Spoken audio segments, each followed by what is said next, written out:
Olá, saudações, seja bem-vindo ao nosso programa de entrevistas. Eu, José Saraiva, e hoje a gente vai falar um pouquinho sobre saneamento, né? O marco regulatório vai tentar entender.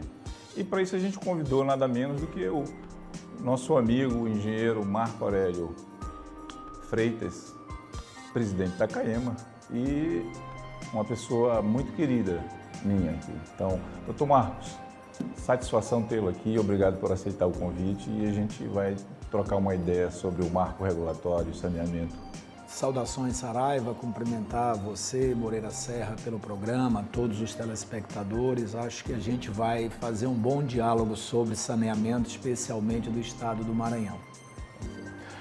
Primeiramente, doutor Marcos, eu acho que é importante para quem está nos ouvindo entender que essa questão da regulação do saneamento no Brasil, ela não é de agora, né? Ela já vem desde 2008, começou com a questão dos lixões, a tentativa de zerar lixões, né? aí vem postergando e a partir de agora, eu acho que em 2020, 2021, né? Se originou esse marco regulatório, onde ele traz algumas metas, né? 90% de esgotamento sanitário e 99% do acesso à água, né? Como é que tu enxergas isso, Marcos, em relação a isso, a todo esse saneamento? Porque eu me lembro a gente já ter conversado e me lembro de tu ter abordado isso, que o saneamento ele é bem mais amplo do que só água e esgoto. Saraiva, eu acho que essa é uma pergunta muito interessante para que os telespectadores compreendam a dimensão do que envolve o setor de saneamento. A 14026, que é a lei que obriga a universalização do serviço, fez um compilado de outras leis, né, e trouxe para o arcabouço do saneamento aquilo que é toda a parte de resíduos sólidos, drenagem superficial e profunda, coleta e tratamento de esgoto e oferta de água tratada para a população. Nesse sentido, nós vamos para o critério de universalização. No critério de universalização de água, nos 99% de oferta a todos os domicílios, área urbana e rural, é importante que se diga isso, né? Nós temos também o componente do tratamento de esgoto nas diversas matrizes que nós podemos falar de tratamento de esgoto. Redes convencionais, sistema WASB, fossa e sumidouro, entendeu? Há uma compreensão de que tudo isso... Separando entendeu? o sistema em coleta e tratamento. Exatamente. Ou, entendeu? Fossa e sumidouro com coleta específica, com veículos limpa-fossas, com estações de tratamento de esgoto isolado. Há uma modelagem que vai se construindo ao longo do tempo. E por que ao longo do tempo? Porque é importante dizer para todos que este é um tema que ficou esquecido. Sim. Todo mundo diz que tratamento de esgoto é saúde. A água tratada também reflete em qualidade de vida das pessoas. Mas ao longo dos anos a atenção foi dada. Primeiro paralelo a nós estabelecermos. Lá em idos de 1955, Roberto Campos, entendeu, quando estava iniciando o seu trabalho para a economia nacional, sim, estabeleceu o fundo de universalização, entendeu, do setor elétrico. Sim. E hoje, entendeu, nós temos o setor elétrico universalizado na área urbana e na área rural, com investimento desse próprio fundo. Sim. No setor de saneamento, isso não aconteceu. O que houve com os legisladores? Como é que nós vamos universalizar? Entregando tudo para a iniciativa privada ou, entendeu, fazendo um misto em relação ao que nós podemos avançar? Esse eu acho que é um tema que nós vamos abordar um pouquinho mais adiante, mas trazendo para a compreensão do que coloca a lei para as companhias que são estatais, né? Porque hoje nós já temos sistemas híbridos, né? Sim. E aí nós podemos verificar que aquelas que avançaram, nós citamos Sabesp, Sanepar, Saneago, Cagesse, a Corsan, são empresas que fazem aí no Brasil o top 5, que todas estão com lucro líquido acima de 1,2 bi. Eu estou falando de lucro líquido. Sim. Né? Então, o setor não é um setor deficitário. A forma de tratá-lo levou ao déficit. Sim. E aí a compreensão de todos, de quem é o sócio majoritário ao gestor que está sentado na cadeira. Nós, por exemplo, hoje temos um governador técnico, gosta do setor de saneamento, mas cobra resultado do presidente da companhia o tempo todo. Sim. Agora, Marco, essa tua abordagem, primeiramente, eu acho assim, bem interessante, porque, por exemplo, eu tive a oportunidade de acompanhar também um pouquinho isso. E o que eu vi? Que boa parte das companhias estavam deficitárias, né? E elas se prepararam para isso, porque tu citaste algumas dessas companhias maiores, elas têm arrecadação maior. Mas e as menores, vamos dizer, entre aspas, aquelas que não estavam preparadas a nível de arrecadação? Eu pergunto isso também, por quê, Marco? Porque o pessoal pensa muito logo em privatização, né? Vem logo à cabeça a privatização, porque tem que privatizar o serviço, porque o serviço não está bom. Acha que normalmente com a privatização, será que com a privatização não vai encarecer esse serviço? Não vai ter uma cobrança maior? Porque eu penso que hoje ainda esse serviço associado muito ao Estado, como se fosse um benefício. Às vezes as pessoas não sabem todo o trabalho, a estrutura que é necessário para levar a água, para o tratamento do esgotamento sanitário. E complemento essa pergunta, Marco, com uma outra coisa, porque a nível de Europa, a nível de outros países, essa tendência de privatização, ela já está ao contrário, já está com uma tendência à estatização. Eu acho que nós temos que olhar os exemplos e os movimentos que são feitos. Pelo grande lapso de tempo que o país investiu muito pouco no setor de saneamento, Sim. eu estou falando do ponto de vista de recursos públicos. Sim. Tá? De investimento. De investimento. Por quê? Posso lhe dizer e afirmar que nos últimos 20 anos as companhias estatais investiram no setor mais de 300 bilhões de reais. As próprias companhias com o que elas arrecadaram, claro, com a ajuda dos seus governos ou dos seus sócios majoritários. Então, esse reflexo, ele é a consequência do olhar ou da prioridade que fora dada. Especialmente no Maranhão, nós temos 138 municípios operados pela CAEMA, nas condições que os senhores conhecem. Nós temos 76 SAAIs e temos 3 municípios explorados pela iniciativa privada. Lá em Timon, a BRK. Aqui em São José de Ribamar e Raposa, a BRK. Avançou o esgotamento sanitário? Lhe garanto que não. Pelo menos os dados, entendeu, aprovados, né, ou divulgados, não. Melhorou a oferta de água? Sim. O consumo racional, a hidrometração, levou as pessoas a fazer o consumo consciente. Sim, porque também o custo agora está sendo... Claro. Medido, aí o cara vai pensar... Tarifado, entendeu? Todo mundo tem coisa. Mas a CAEMA, pública, qual é a linguagem da relação comercial? Baixa hidrometração. Intermitência na oferta do produto, entendeu? Que todo mundo deseja à sua porta. Sim. Essa relação fragilizou completamente a relação comercial. Completamente. Mas para você se alavancar, nós precisamos, entendeu, ter um plus a mais.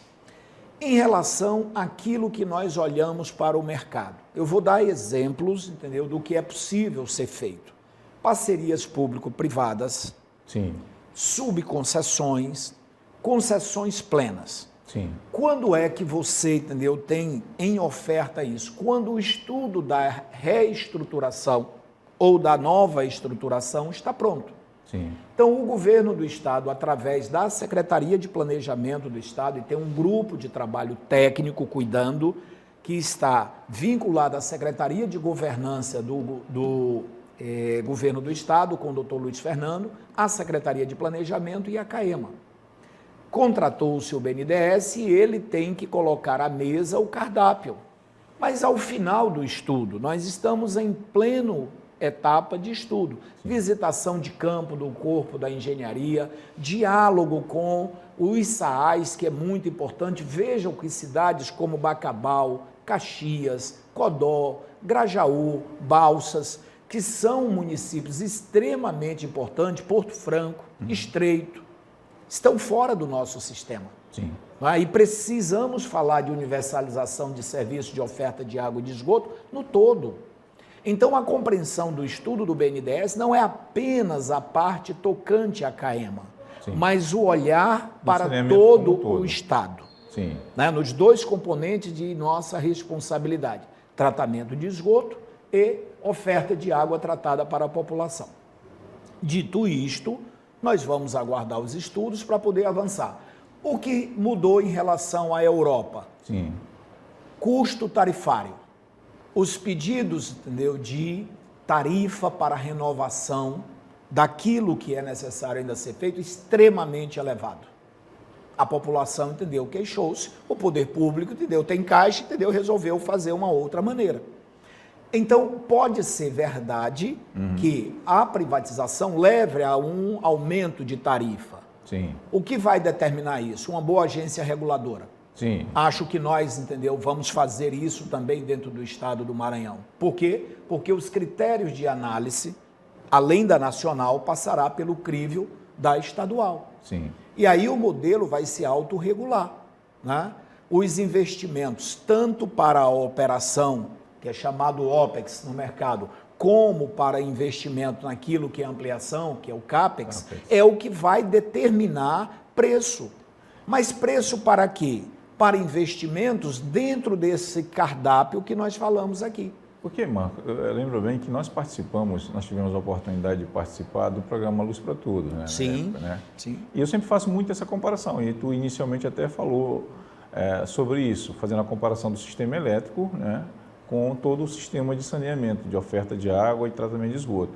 E a minha primeira visão era de que esse marco regulatório e esses investimentos, eles viriam assim como foi feito toda a universalização do Estado. Eu me lembro, nós participamos e, por exemplo, no caso, a concessionária na época, ela recebeu, mas ela fez toda uma preparação, ela cumpria metas e aquilo gerou todo um processo econômico no Estado de engenharia, de empresas. É essa visão também agora que vai acontecer em termos de saneamento. E eu só complemento a minha pergunta, porque o saneamento é muito mais caro ainda do que a parte do sistema elétrico. Eu conversava aqui nos bastidores com o Antônio e eu explicava para ele, olha, para você cortar uma água, é muito mais difícil. Você vai cortar uma luz, você chega no poste, rapidamente ali toca o ramal, pronto, tirou. Agora, para você cortar alguém, você tem que saber onde o ramal, tudo é enterrado, inclusive também para poder levar também a água, também todo o serviço.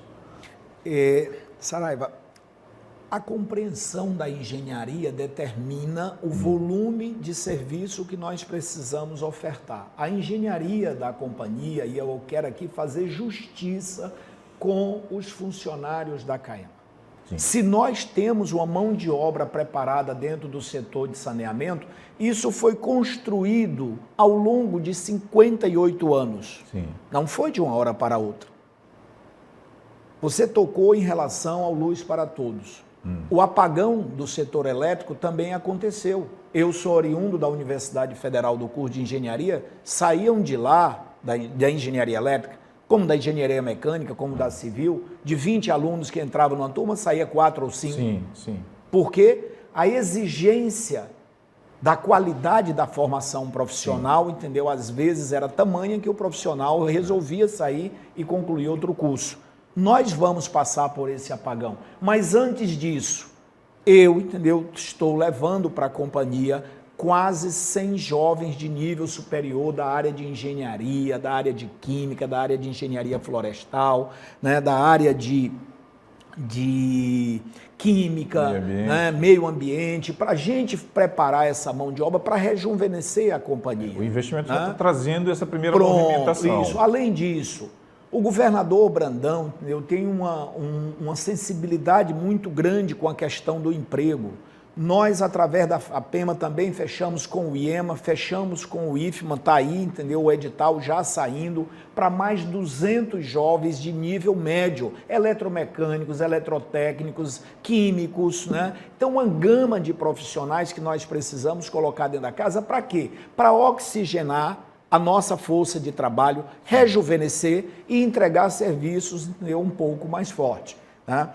Então, nessa complexidade que nós estamos, nós temos a obrigação de melhorar a nossa contraprestação de serviço, retirar a intermitência. Nesse aspecto, nós já vamos investindo em sistemas isolados em diversos municípios, mais de 40 sistemas com produção acima de 60 metros cúbicos por hora.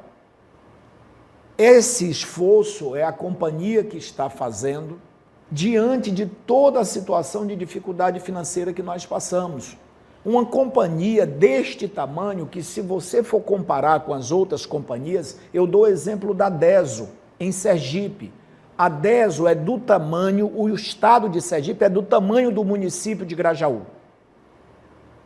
Mas lá se fatura em torno de 68 milhões de reais e se arrecada 65 milhões de reais por mês.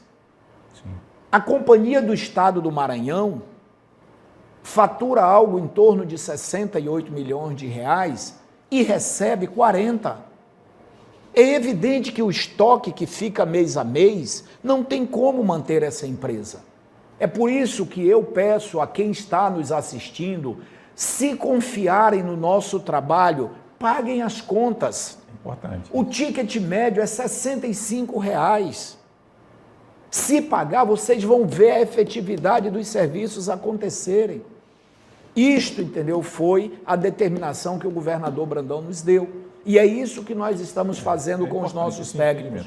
Mas nós vamos falar dos investimentos, entendeu, um pouquinho mais adiante, porque o esforço para organizar a casa, ele diz respeito em melhoria dos dados contábeis que nós temos, e nós já avançamos em relação a isso. Nós chegamos à casa com uma dívida entre a dívida previdenciária e não previdenciária, que diz respeito a PIS e a COFINS sobre o faturamento, superior a 2 bilhões de reais. E em pouco mais de um ano, nós estamos trazendo essa dívida para, no máximo, 300 e poucos milhões, só falta o último ajuste para nós assinarmos o termo de referência, o termo individual de responsabilidade pelo parcelamento, porque já fizemos de 1,4 bi e isso se transformou em 194 milhões parcelado e estamos pagando. Não é? Então, eu quero crer que todas esses ajustes que nós estamos fazendo na companhia é para transformá-la em uma empresa eficiente. Agora, a nossa fragilidade está na dispersão da oferta de água, especialmente para aquilo que nós chamamos de sangrias irregulares. O que é isso, senhores? Nós produzimos água para atender em São Luís 1.600.000 habitantes. Porém, aquilo que é sangria irregular, que são os abastecimentos fora, gato, no setor elétrico se chama gatos, né? É correto. Aqui, entendeu, no setor nós chamamos sangrias. Sangrias por quê? Porque você entra no sistema, o sistema é todo sob pressão, você é engenheiro mecânico, sabe muito bem disso. Né? E na hora que nós dispersamos a pressão do sistema para várias sangrias irregulares, nós perdemos a pressão. Aí a parte mais alta fica prejudicada, a parte baixa desperdiçando água. Então, esse é um bem que nós não podemos entregar sem a condição de potabilidade que é exigida pela norma. Então, essa indústria de captar, tratar, distribuir, ela precisa do complemento que é a receita operacional voltando para a companhia. E nós estamos lutando muito. Nós já fizemos, né, no ano de 23, no ano de 22, uma oferta de desconto naquilo que o governador compreendeu que era uma oportunidade ímpar de se tirar mais de 400 mil CPFs negativados pela companhia. Houve toda uma estruturação para isso, né? Para resgatar, para voltar, para poder... Pronto. Esse dinheiro que é, vamos dizer assim, da companhia, para ela se sustentar em termos da operação, né? Em relação agora aos investimentos especificamente, qual é a monta de investimentos em relação ainda com a visão do marco regulatório, né? Com essa visão, eu ouvi coisas assim na casa de bilhão, né, de investimento, na casa de bilhão, né? Seria isso mesmo? Voltando àquela anteriormente que eu te perguntei, em relação, isso vai, os empresários que tratam com esse segmento, eles precisam se preparar para isso, assim como foi lá no Luz para Todos, aquela estruturação. Tu falaste que a Caima está fazendo essa estruturação em termos de profissionais, porque eu me lembro que na época a gente teve essa deficiência em relação lá no Luz para Todos. Eu queria dar essa visão porque eu acho que as pessoas precisam se preparar para isso, entender coisas, e aí eu complemento a pergunta, por exemplo, a questão do investimento em tecnologia. Por quê? Porque a questão do cadastro técnico, as pessoas normalmente, o cara ali do dia a dia, ele reclama, diz assim, vem e abre minha rua. E depois o asfalto não é recomposto da maneira, fica aquela abertura, aquilo ali. Hoje a gente tem um cadastro, eu me lembro que a gente tem um cadastro já, investimos em tecnologia. Eu queria que tu falasse um pouquinho isso para mim, para as pessoas entenderem como é complexo, que não é fácil isso. Então, por isso que eu reforço essa tua questão de estar pedindo, a gente precisa pagar água, a gente precisa entender esse esforço que é feito para chegar água na torneira da gente. Que não é só abrir, a água está ali, tem toda uma estrutura por detrás, muito grande, de pessoas, de dispositivos, de maquinário, e a gente precisa entender que a gente precisa pagar aquele sistema, né? E, Saraiva, muito obrigado pela pergunta, porque isso reflete muito do que estamos fazendo. Veja que nós falamos de pessoas, nós falamos de endividamento e começamos a entrar no espaço da tecnologia. No espaço da tecnologia, nós temos, assim, uma amplitude para avançar, mas muito grande, especialmente naquilo que nós chamamos em sistemas automatizados ou sistemas inteligentes, né? Nós, felizmente, estamos concluindo para valer o primeiro sistema totalmente automatizado, né, na capital, que é o R8, que é o nosso principal reservatório apoiado, que redistribui para os reservatórios elevados, da área que compreende o Renascença, que compreende o Vinhais, Olho d'Água, eu aqui, do eixo que sai lá do Olho d'Água até o retorno do São Francisco. Então, esse esforço nós estamos praticamente concluindo com aquilo que nós chamamos de CCO, lá perto da presidência. Felizmente, os dados estão chegando com consistência e nós observando toda a parte de distribuição e inclusive o momento de parada de equipamentos, etc, etc. Mas isso tem que ser disseminado para o estado todo, porque isso vai implicar na redução do nosso custo. E especialmente em que custo? No custo da energia. Hoje nós pagamos 11,3 milhões de reais mensal para poder manter a companhia funcionando. Para além disto, redução de custo nesse setor. Hoje já está publicado o edital de ida para o Mercado Livre, né, para que a gente possa avançar na redução do custo de energia. Provavelmente, lá adiante, iremos falar em produção própria com usinas fotovoltaicas, né, que é também uma perspectiva de investimento nosso. Então, este abrigar de tecnologia está em franco avanço dentro da companhia. Por outro lado, nós vamos olhar para a captação de recurso que nós podemos fazer, que é para alavancar o sistema e reorganizar o que nós temos implantado. Isso diz respeito a aumentar a hidrometração em todo o sistema que nós operamos. Isso diz respeito a nós fazermos as divisões diárias, né, para que a gente tenha o devido controle da oferta de água com macromedidores, com os micromedidores, sabendo que tudo isso é focado na redução de perca, tanto a perca técnica, que é aquilo que é desperdiçado por vazamento dentro das nossas redes, como também a perca comercial que eu já citei aqui.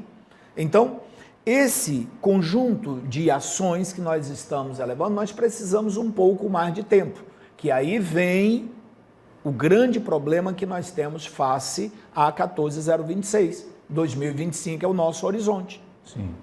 Bom, para que a gente universalize isso tudo, vamos falar em cifras. O mercado ditou que para o Maranhão uma oportunidade em torno de 18 bilhões de reais.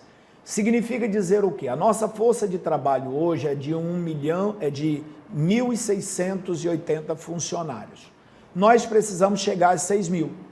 Então, nós vamos ter que quadruplicar a nossa força de trabalho com a iniciativa, com parceria em relação à iniciativa privada. Dos investimentos próprios, subimos ao Ministério das Cidades um pedido de 4,7 bi, temos aprovado algo em torno de mais de R$1 bilhão. O governador irá fazer os anúncios. Na hora que esses anúncios forem feitos, nós elegemos alguns mercados-chave, São Luís, Imperatriz e Barreirinhas, como estratégia de negócio. Logo em seguida, mais 49 municípios também atendidos dentro da universalização de água. Para a universalização de esgoto, nós estamos aguardando também a janela de oportunidade do OGU. Eu quero crer que todo esse investimento se remonte a algo ali próximo a 1,5 bi. Esse esforço que nós estamos fazendo é para melhorar a companhia, mas ainda assim, dado os números que nós temos, nós precisamos de mais 15 bilhões que pode vir com a iniciativa privada, né? É isso. Eu acredito que nós estejamos na linha correta de fazer com que o saneamento do Estado seja melhorado, né? E que a contrapartida aconteça de ambos os lados. Nós prestando um serviço de qualidade e o consumidor reconhecendo isso, fazendo com que, né, nos paguem. Façam o pagamento das contas que chegam, porque nós vamos melhorar a nossa relação comercial, eu tenho certeza absoluta disso.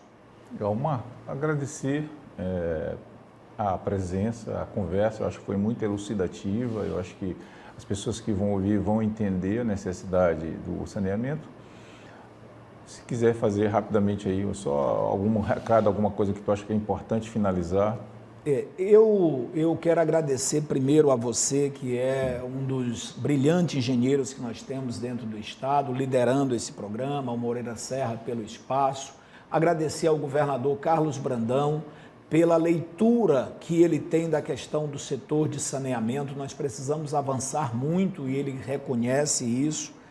Dizer aos funcionários da CAEMA que nós, na luta que estamos travando desde 2022, é para dar proteção a todos, mas retirando a ineficiência de dentro da casa, é importante que se diga isso, e esclarecer a nossa relação com nossos clientes. Precisamos de vocês, assim como vocês precisam da companhia, né? Qual a modelagem futura? Isto somente estará sobre a mesa quando os estudos do BNDES foram concluídos. Quero deixar um forte abraço a todos, espero que os esclarecimentos, né, tragam um pouco mais de luz e compreensão a todos que dependem do setor de saneamento para a melhoria da qualidade de vida, né, da população. Obrigado a você que ficou até aqui agora com a gente espera ter levado informação sobre o saneamento para você, ter esclarecido algumas coisas. Muito obrigado e a gente volta numa outra aí.